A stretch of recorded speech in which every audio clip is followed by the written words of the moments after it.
So I explore authenticity through different lenses of how a leader needs to show up within the workplace.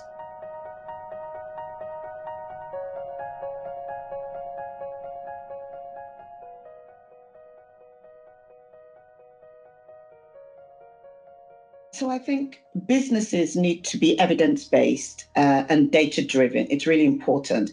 I think there needs to be a why.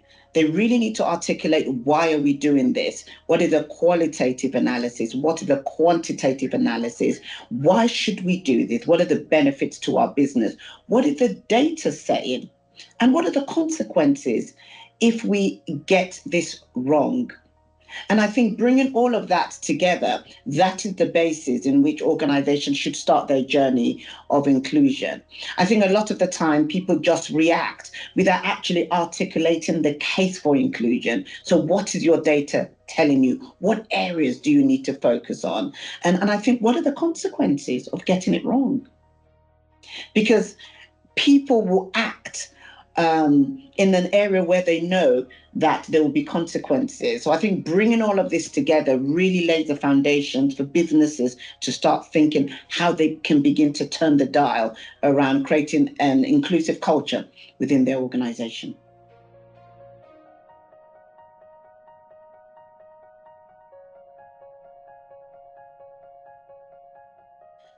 And so Windrush, for me, it is that journey of hope. And for me, it's about telling that story, the story of the motherland called, and we came. And we had that proud identity of being part of the motherland. And post-war, the motherland called for help. And so we came. We came with that identity. And so it's a discovery of what happened when we came. Access was denied. That identity was crushed and quashed. And as a result of that, the very hopeful community that came dancing to the tune of Lord Kitchener, London is the place for me, really soon was met with no Irish, no blacks, no dogs. And so for me, it is sharing that journey of where we've come from to date. Yes, indeed, there has been some improvement, but we still know that the Windrush scandal, the recent Windrush scandal, has left a sour taste in our mouths. How can we learn from that and move forward? How can we make sure that this never happens again? So that is what I explore in around that topic of Windrush and identity.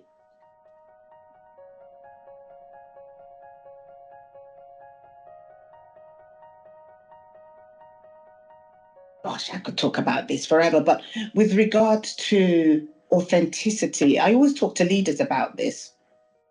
People need to see your authentic self. They need to be able to trust you. And all of this is underpinned by the basic principle of trust. And so as a leader, how do you build that trust? It starts with authenticity. And so I begin to explore, what is authenticity? What does it mean to you as an individual? How does this interplay with how you show up as a leader? Does it mean you're not able to make the right decisions? Not at all. But how do you weave in empathy? How do you weave in cultural intelligence so that you're able to adapt and flex to get the best out of the relationships that you have with people? So I explore authenticity through different lenses of how a leader needs to show up within the workplace.